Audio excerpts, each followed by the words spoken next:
target is here, according to this map. Then we proceed as planned. Good afternoon, everybody. The signal is strong in hell, and I am with my co-host, Demon D. Hey, it's been a long day. A lot of games that I thought were going to be really good that aren't good and stuff like that. What games are you playing? I was playing Pieces of Me today. It was pretty good, but it wasn't like great. A lot of these games use the same blueprint and the same mechanics and stuff like that, so it's hard to get freaked out or anything when the blueprint's always right there. Oh, so it's kind of like Hollywood, where they kind of just use the same video over and over again, just different faces. Well, they're starting to, like an Unreal Engine. I could go on there right now and buy like a base model horror map and then just add all my own elements into it. But a shit ton of people do that, so it'd be like the same house across multiple different games, or like same school or the same town. So have you ever thought about actually creating your own horror game and trying to make it different? I'm not smart enough for that. It's a lot harder than people think. Oh, is it just like coding? It's not even like coding. Like Unreal Engine 5, you can basically does all of it for you. You just place all the shit where you want it, and and then yeah. But I tried it. It's way too complex. I mean, I guess I can't say I don't have the time to dive into it, but I just, I'm don't not really have a passion for it. Well, I'm just not really good at writing stories. In a game, you're writing a story. You're telling a story for the most part. Like, especially in a horror game, you want to be telling a story, because the biggest complaints I see on games is like, oh, this game sucked, the story was non-existent, blah, blah, blah. Like, you want immersion, so you need to be good at writing a story. And I'm not good at writing a story. I think that, I think that would be kind of an interesting thing to actually try and dive into or immerse yourself in. Even if you're not like great at telling stories, that's something that I could help you with. Well, here's something. Okay, so I'm not going to like put this guy on blast. I'm not going to talk negatively about him, but he had me test one of his games here like 2 years ago. I'm not going to say the name of the game, but it was like base level game, like just simple models, all that stuff. But he put like pages from a journal all over, and he like packed so much in each page that you'd spend like 5 minutes reading it. And then when you put all the pages together, the story didn't even like make sense. And then it's just like this at the end of the game, and it was just over. And my biggest complaint, I remember saying on my YouTube video, was like, yeah, that the story just was really bad. I'm sorry, but. So what kind of stories do you think people are looking for? Like short, sweet, simple, or? It depends. I think it goes further into human psychology than that. Like, I think it depends on like how you're feeling. Okay. Yeah, because like if I'm feeling like I want to laugh, I'll watch like Vlad. If I'm really wanting to laugh, I'll watch like Let's Game It Out. If I'm down in the dumps or something, I'll watch like gambling, watch people winning. I think it's deeper than that. I think it's, when it comes to shorts, I think on a psychological level, it's like, quick swipes. You don't really get any attachment to what you're seeing. Right. It's just meant to plant seeds, Yeah. And I see like a lot of people are getting more into like short videos. So. That's cool, but I just can't tell a story in like I say, one of the biggest complaints I see on games is the story. Like, there aren't very many games that can pull off like having a story that's really hard to comprehend, and the people just play it. Like, one of those games, or I should say developers, is like From Software with Elden Ring and stuff like that. You don't even need to know the story to have fun in that game. But when it comes to like a horror game, like just think of Resident Evil, one of the greatest horror franchises God. ever made. Like number 7 and 8 were in my opinion the two best games out of all of them, because they really dove into like each person's story, and it was very thorough. If that story wasn't there, that game would have just been like, you wouldn't know why the hell you're there or what you're doing, or you know, it'd just be boring in a sense. You don't know why you're being attacked or this or that, you know. Yeah. When I was growing up, I never played like story games. It was all like battle royale or multiplayer.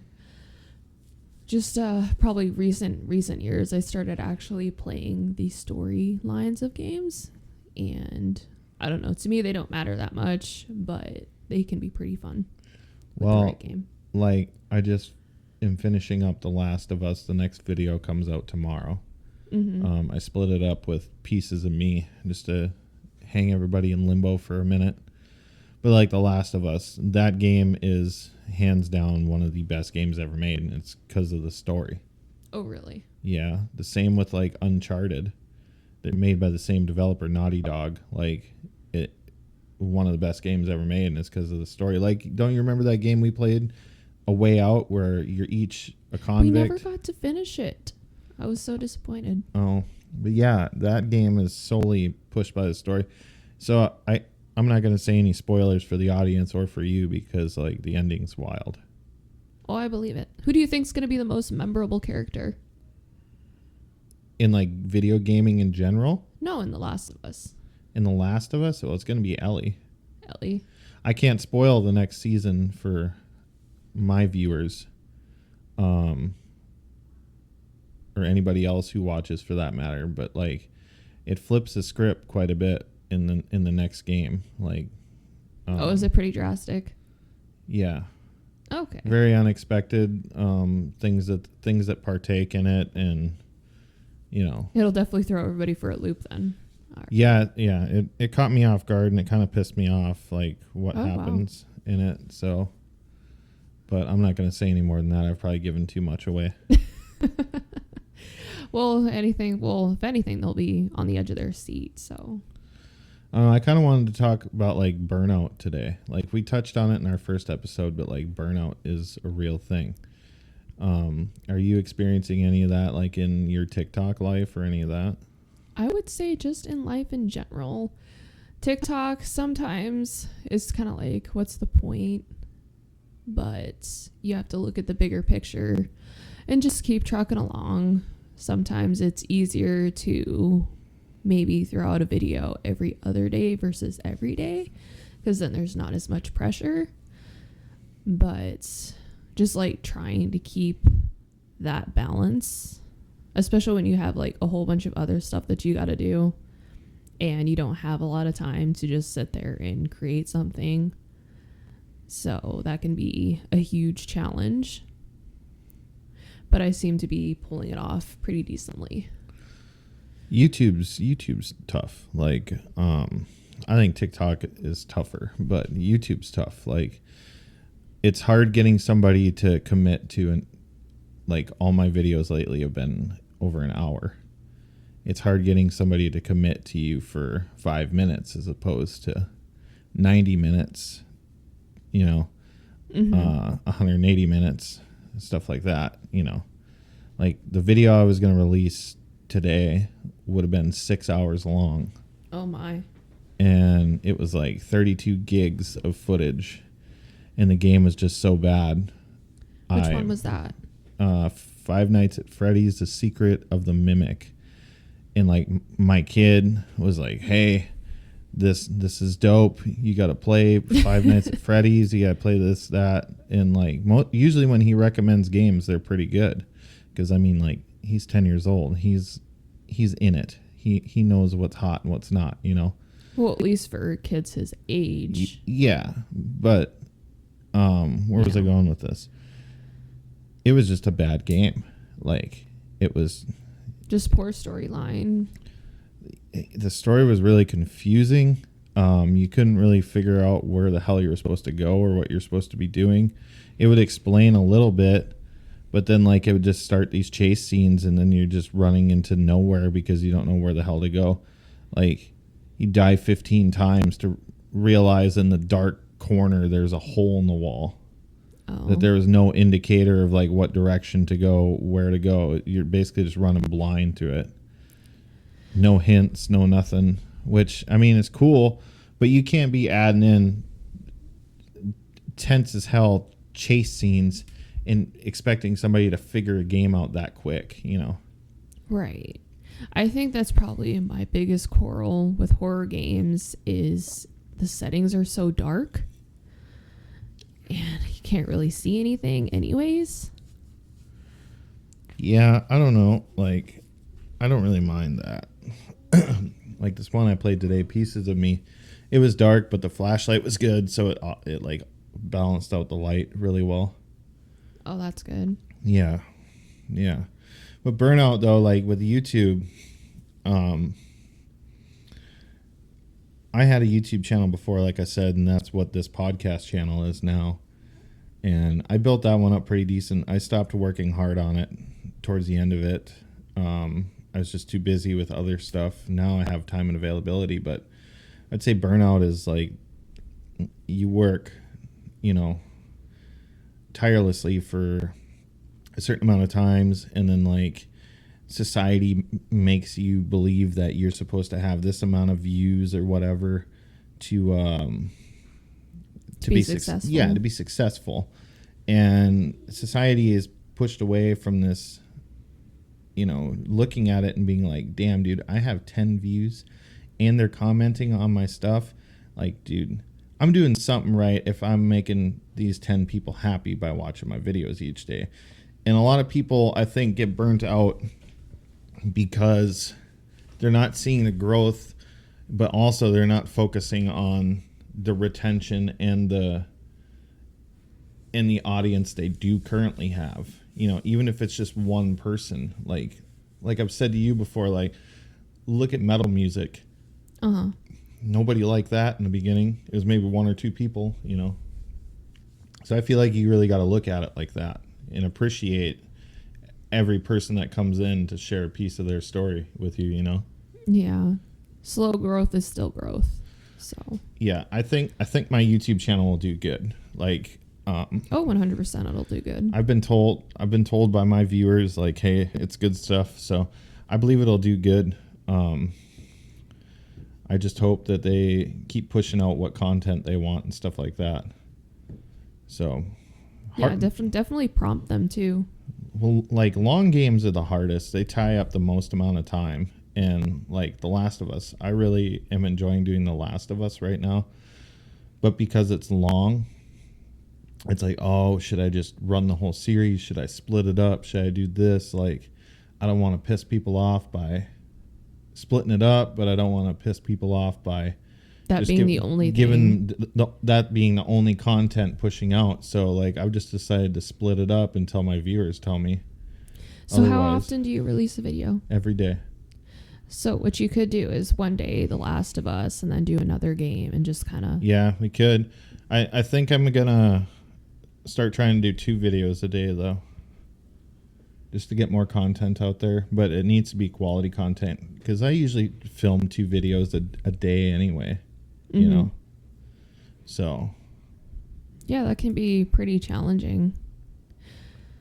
So, is there any other burnout for you, or is it just looking at it and wishing that it was more? Well, I'm a grower in general, and that's not to say that I'm not thankful for the community that I have. I'm just looking at. I'm not saying I'm really feeling burnout, at least not yet, because this time around I made the realization right away that, you know, those 10 people matter. Right. Just kind of changing your perspective a little bit. Yeah, because when I did YouTube before, it was like, oh man, I got 10 comments, psh, this video sucked, or I got 3 comments, this video's garbage. But like looking at it now with this whole new outlook on how to do YouTube, this is why I think it'll be more successful this time around, is like those 3 views or those 3 comments or 3 clicks or whatever, that's somebody taking their time, something they'll never get back, to actually just go on your video to tell you that they thought it was good. I mean, so like that shit matters. Yeah, I really do think that's a good perspective to have on it. Yeah, but you're taught by mainstream society like that nope, you need to be getting views or you ain't shit. Like, I feel like I could have 10 viewers and be happy with that little community, happier than somebody that's got 10 million. Maybe not monetary wise, but like community wise, if it's something that you really care about, is building a positive environment for people and stuff. Yeah, I think whatever viewers you got is the greatest thing, you know. Yeah, and then also just having that enthusiasm when you're videoing and trying not to kind of bring like a negative vibe. That'll definitely help bring, you know, a lot of people in. Well, like when I was doing the reactions channel, and like I didn't really enjoy it. Like I touched on it before, I didn't like using other people's content to make to leech off their stuff that they were original and, you know, their brain had to come up with. So I didn't really take it that seriously, and I didn't really care about like the community or anything like that. I didn't really have much to say, and I noticed a lot of people reached out and said, you know, things like, hey, good job, this or that. I also had some negative comments, but this time around, like, I'm kind of just going into it feet first or head first, and just trying to make a good thing happen here, you know. It'd be good for everybody, in my opinion.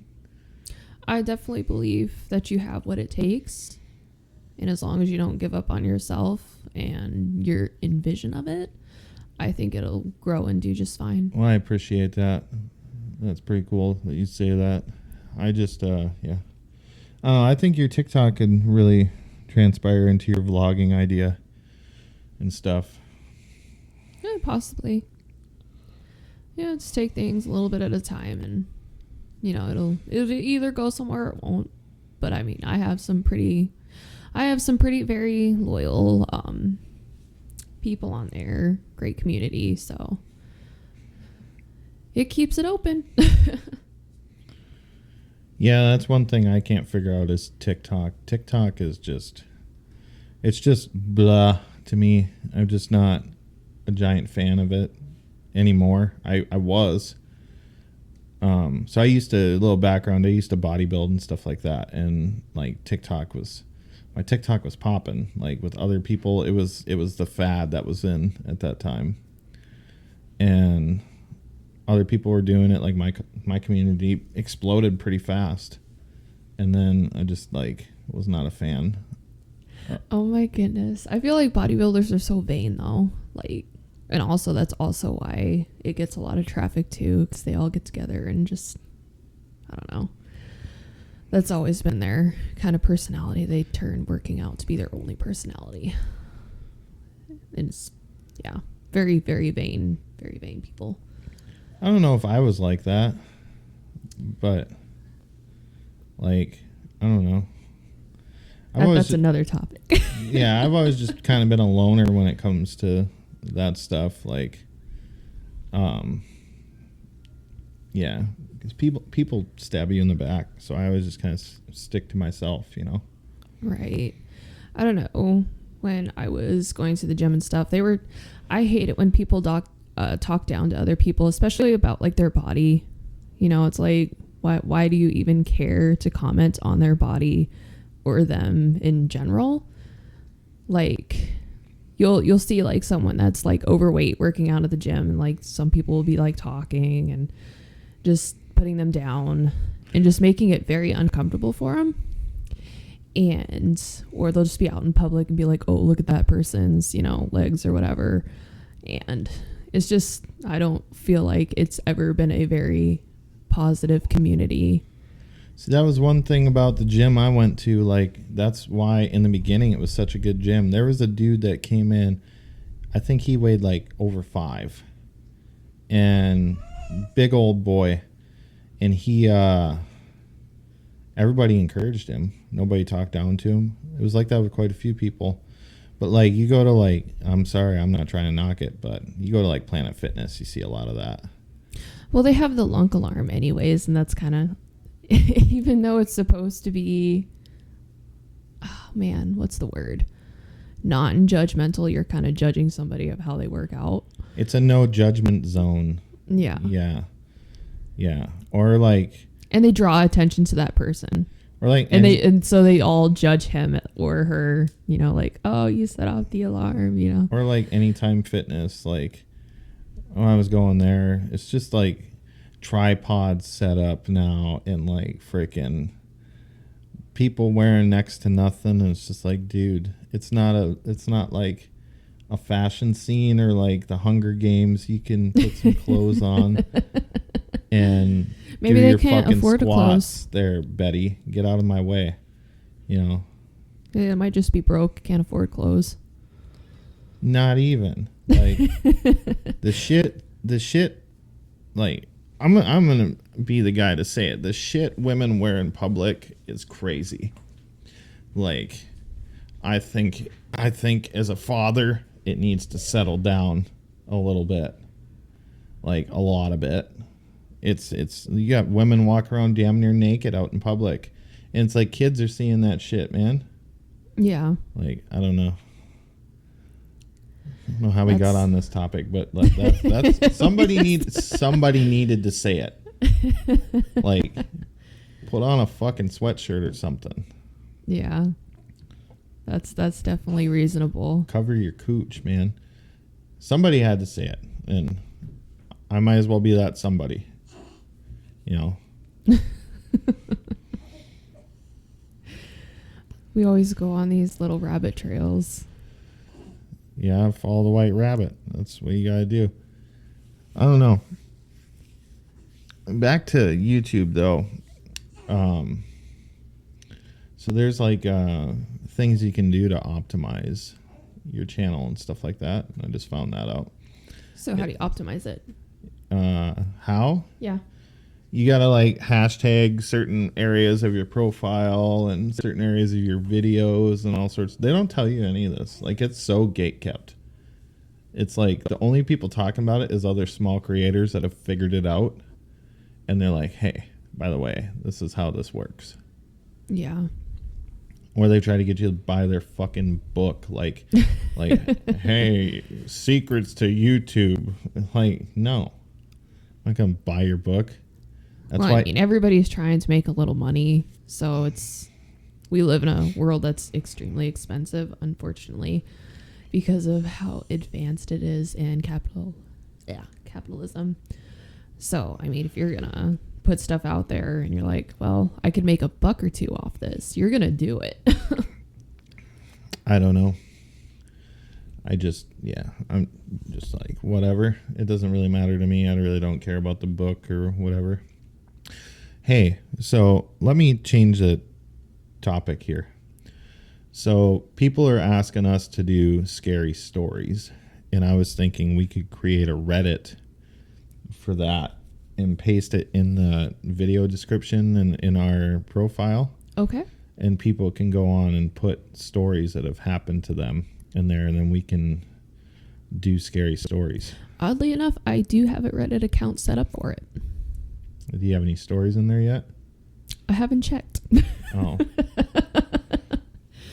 That would be cool. That'd probably be, something we could do on the next episode. Just go and find a public Reddit forum and just read horror stories, crazy things that have happened.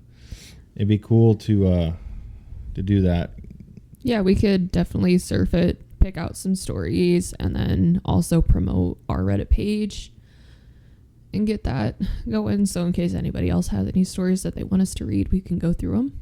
I think that'd be cool. I would really enjoy reading people's firsthand experiences with paranormal or whatever. Oh, yeah. That'd be cool. Like,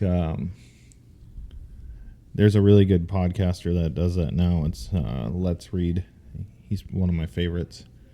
and he's just got like a Reddit that people post to. There's another cool one. Shout out to Monsters Among Us, where it's like a hotline you can call, and it records all of it and it puts it on his computer, and then he just puts it all into a podcast. So it's all the people telling you firsthand. That's really cool. Over the phone, yeah. I know I love listening to Reddit stories, good or bad. So it's pretty popular. So I think diving into it would be a great idea, especially if people are asking for it. Yeah, because I saw a couple comments that saying that we should do short stories and stuff like that. You know. Oh yeah. Yeah, we could figure something out with that. Do a little history, some dark history, stuff like that. That'd be cool. Yeah, I think I would enjoy that very much. I can't wait till we get our video up too. Like the filming part. Yeah, probably next episode you'll be live with us in the studio. So, yeah. Somebody wanted us to touch on politics and stuff like that. Oh boy. I don't think that this administration has done shit. No, there's been a lot of promises made that aren't kept so far, except for the immigration problem. I think that one's... I don't know, that's getting pretty wild. There's like riots going on out in LA about it now. Well, there's protests here too. They got the Marine Corps out there. Yeah. I don't think... I honestly believe that your vote doesn't matter, and it's all predetermined who's going to be president anyway. I mean, the war still ain't over. The prices of shit still ain't going down. We've got enemies all around us now. Look at Canada. We're not friends with them anymore. And they're right above us. And Mexico isn't a fan of us either. Yeah, no, Mexico exports, I think it's either Mexico or Canada exports. I think it's Mexico exports 80% of its goods to the U.S. Yes, that's Mexico. Yeah, so trust me, we're still friends. I know they're in talks about stuff right now, but I don't know. I don't really see any changes going on. I see the world just still sucks. I think it sucks a little more. I don't know about that. I think it's always sucked the same amount. I think it's always just been shitty. What about them trying to ban Delta 8 and nicotine? Nicotine would be a tough one for me because I vape a lot. I know, and I the actually Delta 8 would be go tough more. too because I'm prescribed that stuff. So, yeah, and that's supposed to hit this September. Yeah, that's a Texas thing. That's crazy. How much control do you need over your people? That's definitely government overreach. Yeah, I mean, I should be able to put in my body what I want to. They say that they're marketing it for kids and all this stuff. Yeah, maybe at a gas station.